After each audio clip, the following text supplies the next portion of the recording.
trending at mainit-init pa mga marites. Benny nandoon na sa Amerika para sa kanilang US tour.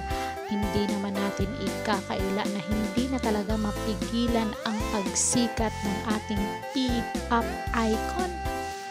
So kung may K-pop doon sa Korea, may P-pop din dito sa Pilipinas. At bakit tinagurian itong makasaysayan? Ito ay dahil first time na may Filipino male singer na sumikat dito sa ating bansa, na tinitingala na sa buong mundo.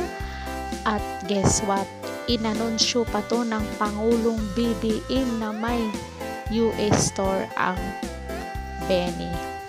So ito na nga guys, bago kayo mag-comment marites, panoorin nyo muna ang video to hanggang dulo para malaman nyo kung ano ang totoo. So itinuturing na isang makasaysayan ang ginawang pagtatanghal ng Pinay group na Benny sa KCON LA 2024 Music Festival. Sila kasi ang unang Filipino group na nagtanghal sa nasabing event. O diba? Napakasikat at hindi basta-basta itong Benny. Hindi lang dito ang Benny sumikat sa Pilipinas at iniidolo ng mga kabataan, kundi sa ibang bansa. Maraming mga fans ang nasiyahan sa performance ng grupo kung saan kinanta nila ang Cherry on Top sa pre-show na M Countdown stage. O diba? Grabe talaga ang pag-usbong ng Benny. Hindi na mapipigilan. Hindi lamang makasama ang leader nila na si Joanna Robles dahil sa issue ng kalusugan. Sayang naman at hindi ito nakasama si Joanna.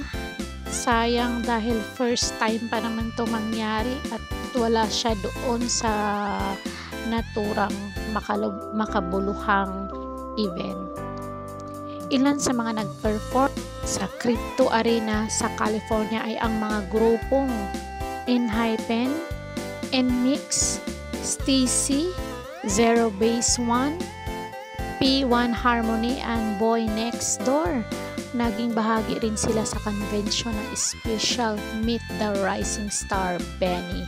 Bago nito ay inanunsyo ng grupo na ang kanilang Bennyverse sa Araneta Coliseum ay inilipat sa Nobyembre 16 at 17 na gaganapin pa rin sa parehas na lugar. So ano masasabi nyo dito? Ang pag-usbong ng mga karera ng Benny, hindi na talaga mapipigilan ang pagsikat nila.